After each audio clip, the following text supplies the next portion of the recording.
आप नींद में कई नकारात्मक चीजों या सकारात्मक चीजों को बढ़ा सकते हैं। ये बहुत आसान है, बस नींद की साधना। तो एक अलार्म से अचानक जागना जीवन जीने का सबसे अच्छा तरीका नहीं है।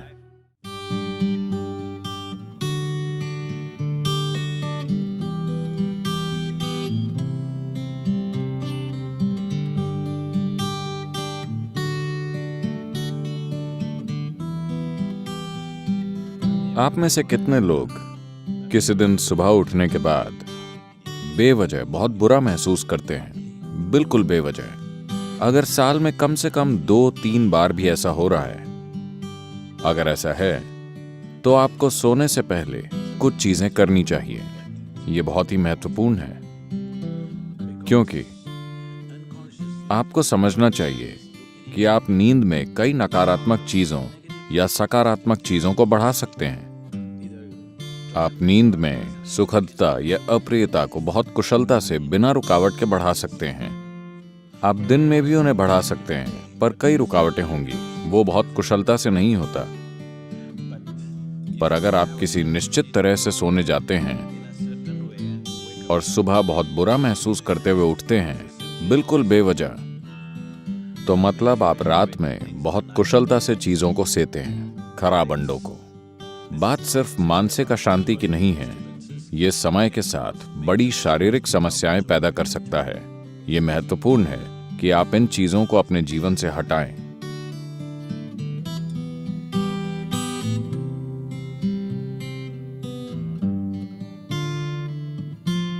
तो रात को सोने से पहले आपको कुछ चीजों का ध्यान रखना चाहिए।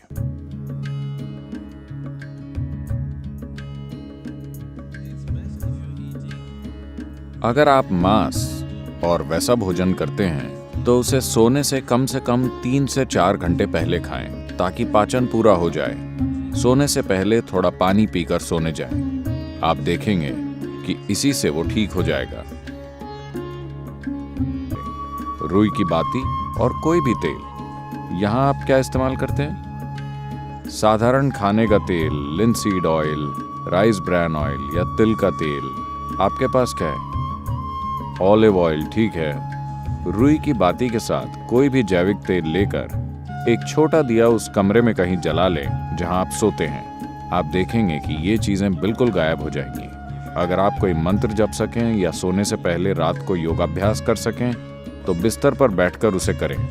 अगर आप ईशा क्रिया करना चाहते हैं तो वो नेट पर उपलब्ध है।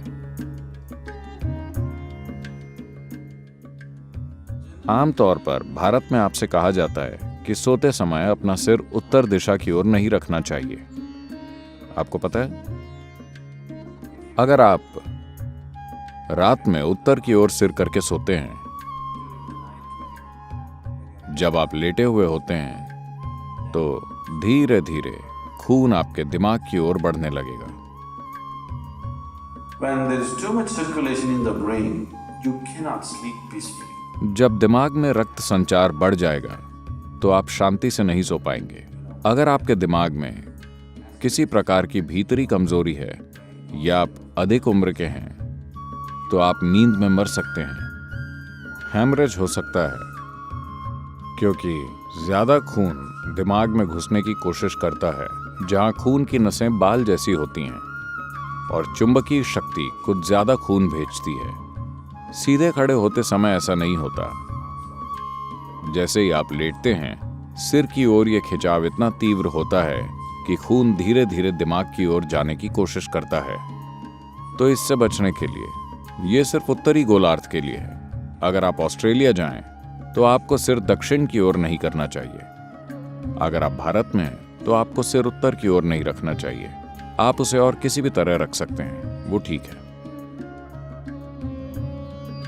इसे अपने मन में रखें कि आप सच में नाशवान हैं, ठीक है? सिर्फ शब्दों में नहीं, सच में। आप अभी मर सकते हैं। आप युवा हों या बूढ़े, कोई फर्क नहीं पड़ता। आप अभी मर सकते हैं, हाँ या ना? सोने से पहले बिस्तर पर बैठकर सोचें कि यह आपकी मृत्युशैया है। आपके पास जीने के लिए सिर्फ 1 मिनट और है। पीछे मुड़कर देखें कि आपने आज जो किया, क्या वो सार्थक है? सिर्फ ये आसान अभ्यास करें। और आप नहीं जानते कि ये असल में कब होगा। आप मृत्युशैया पर बैठे होंगे या अस्पताल में लेटे होंगे और कई तरह की चीजें आपसे जुड़ी होंगी। किसे पता वो कैसे होगा, पर रोज इसका आनंद लें कि आप अपनी मृत्युशैया पर बैठे हैं। पीछे मुड़कर देखिए कि आज मैंने इन 24 घंटों में जो किया है क्या वो सार्थक है, क्योंकि अब मैं मर रहा हूं। अगर आप ऐसा करेंगे तो आप एक सार्थक जीवन जिएंगे, मेरा विश्वास कीजिए। तो रोज रात को सोने से पहले आप सभी को ऐसा करना चाहिए। आखिरी 3 मिनट जो भी चीजें आपने इकट्ठा की हैं, शरीर, मन की बातें, चीजें, छोटी चीजों को अनदेखा मत कीजिए। ये छोटी चीजें बड़ी चीजें हैं। मैंने देखा है कि कैसे लोग अपना तकिया भी लेकर चलते हैं, क्योंकि वो बहुत महत्वपूर्ण है। तो आपका तकिया, आपकी चप्पल, अगर आपके रिश्ते हैं, सब कुछ जो आपने इकट्ठा किया है उसे एक ओर रखकर सोइए। अगर आप इस स्थिति में सोएंगे तो आप अधिक रोशनी, अधिक ऊर्जा और आपकी कल्पना से भी अधिक संभावनाओं के साथ जागेंगे। बस जीवन के रूप में सोइए, पुरुष या स्त्री के रूप में नहीं, इस या उस रूप में नहीं। सब कुछ नीचे रख दीजिए बस। ये बहुत आसान है, सिर्फ नींद की साधना। कम से कम इतना आपको करना चाहिए।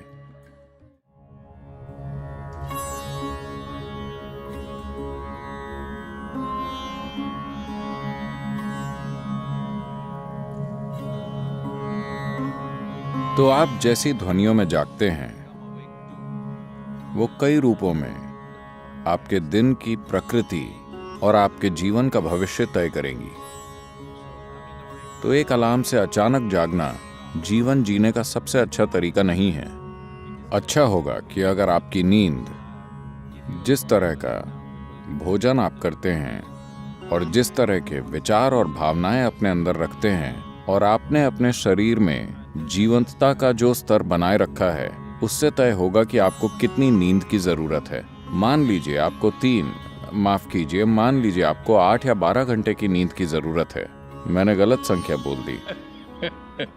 आपको जितनी भी नींद चाहिए, आप अपनी जरूरत जानते हैं। So you go to bed early enough. तो पर्याप्त जल्दी सोने चले जाएं ताकि आप अपने आप जाग सकें।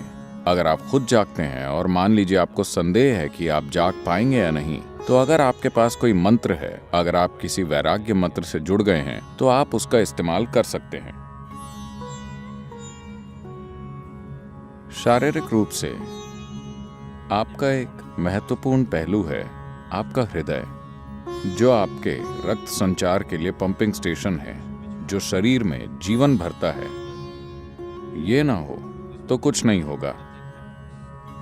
ये बाईं तरफ से शुरू होता है। तो आपको पता है, भारत में आपसे कहा जाता है कि आप जब जागें तो आपको दाहिनी तरफ करवट लेकर उठना चाहिए। बताया है, अगर आप बाईं तरफ करवट लेकर उठेंगे तो आपके साथ खराब चीजें होंगी। खराब चीजें उस तरह नहीं। जब आप आराम की स्थिति में होते हैं, जब शरीर आराम में होता है, तो मेटाबॉलिक क्रिया धीमी होती है। जब आप उठते हैं तो सक्रियता में एक उछाल आता है। इसीलिए भारत में कहा जाता है, देखिए ये चीजें जीवन का हिस्सा थीं, इन्हें आप छोड़ रहे हैं। जीवन का पूरा विज्ञान जीवन का हिस्सा था। आपसे कहा गया कि सुबह जागने से पहले अपनी हथेलियां आपस में रगड़कर ऐसे देखना चाहिए। Not see like this. You must place it upon your eyes. देखना नहीं, आपको उसे अपनी आंखों पर रखना चाहिए। आप ऐसा कीजिए, आपको भगवान दिखेंगे। ये भगवान देखने के बारे में नहीं है। अगर आप इन दोनों को साथ रगड़ेंगे तो सभी नसों के सिरे, आपके हाथों में ढेर सारी नसों के सिरे होते हैं। अगर आप ऐसा करते हैं तो शरीर तुरंत जाग जाता है।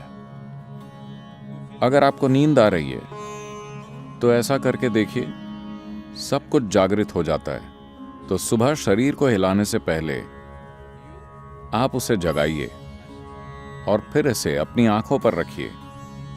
तुरंत आपकी आंखों और आपकी इंद्रियों के दूसरे पहलुओं से जुड़ी नसें जागृत हो जाएंगी। शरीर के हिलने से पहले शरीर और दिमाग को जागृत होना चाहिए। इसके पीछे यही मकसद है, समझे? तो आप ऐसा कीजिए और फिर अपनी दाहिनी ओर करवट लेकर उठिए। आज अगर हम सब सोते हैं तो दुनिया में कल सुबह लगभग 2.5 लाख लोग नहीं जागेंगे प्राकृतिक मृत्यु के कारण। मान लीजिए आप कल सुबह जागे, आपकी गारंटी है? क्या आप गारंटी कार्ड के साथ आए? कोई गारंटी कार्ड नहीं। तो मान लीजिए आप जाग जाते हैं। बस इतना कीजिए, मैं बता रहा हूं, यह आपकी आध्यात्मिक प्रक्रिया का एक सरल पहला कदम है। कल सुबह जब आप जागें तब जांचिए आप वाकई जगे हैं या मर गए हैं। अगर आप जगे हैं तो एक छोटा सा जश्न तो बनता है। आपको उठकर नाचने की जरूरत नहीं है, कम से कम आप मुस्कुरा सकते हैं कि अब भी जीवित हैं। 2.5 लाख लोग मर गए, वो आपकी और मेरी तरह थे। They went off, isn't it? उड़ गए, है ना? कहीं भी देखिए वो नहीं मिलेंगे। यहां मैं अब भी जीवित हूं। एक बड़ी मुस्कुराहट आप देंगे? मैं मैनेज करने की बात कर रहा हूं।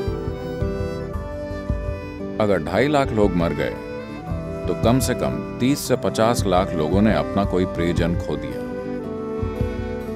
आप उन 3, 4, 5 लोगों को देखिए जो आपके लिए मायने रखते हैं, वो सभी आज जिंदा हैं। एक और बड़ी मुस्कुराहट देंगे या नहीं? जिंदा। अगर मान लीजिए अभी हम आपके सिर पर बंदूक रख देते हैं, क्या आप राहत महसूस करेंगे? नहीं, आप डर जाएंगे, है ना? तो जीवित होना इतना कीमती है कि नहीं?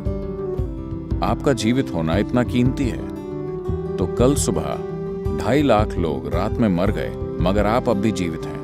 क्या इसके लिए कम से कम एक बड़ी मुस्कुराहट नहीं होनी चाहिए?